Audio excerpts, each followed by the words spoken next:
So Ryan, I told you I'd send you this comparison video, and what I wanted to basically show you, we talked about in the last video, get you into landing. We talked about that the issue with the front hip not being stable upon landing. So from the side, we were able to see kind of that back knee being weak and just passively rolling down and in, which allowed the weight to drive forward, and we see the back foot really dragging, collapsing right there. But what I thought was interesting, I just kind of took this off TV last night. So we get you into landing, and I want to look at the difference here. Okay, so here's David Price. We get him to the same position. I know he's left-handed, big deal. What we're going to see, I think this is very cool. You see, look at the back knee, look at the stability as he's riding down the mound. Okay, and you're going to see much more of an active backside hip rotation as he gets into landing. Okay, so because of the position of the back knee, we see the back hip actively opening up the hips. Where with you, we saw this dominated by the front side right there, and the back side just kind of being pulled along. Well, here's where the significant difference comes.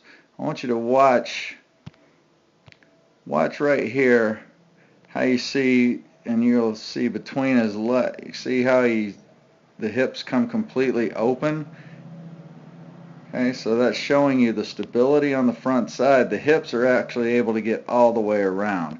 Now I want you to watch you and watch how the hips just kind of, oops, let me clear that. Let's try that again.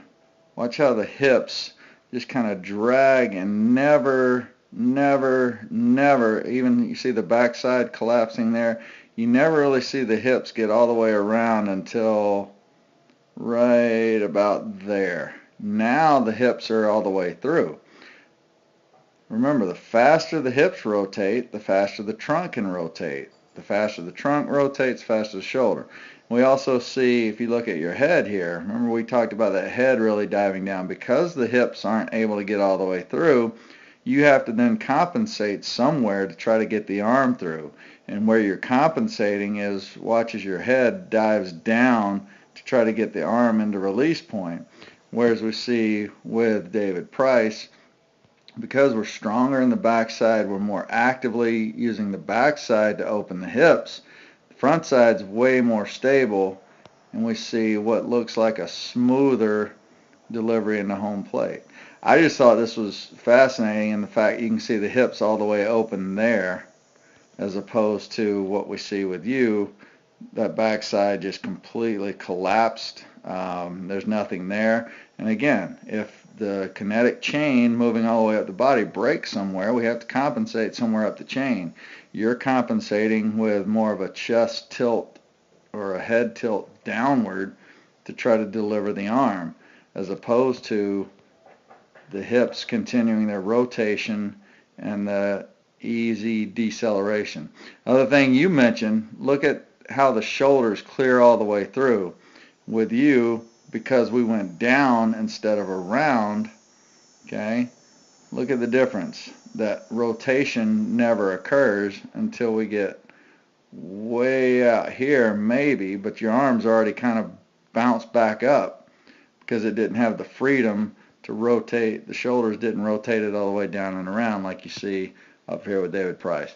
Anyway, same drill, same concept we were working on, making sure that backside's strong to move our body down the mound.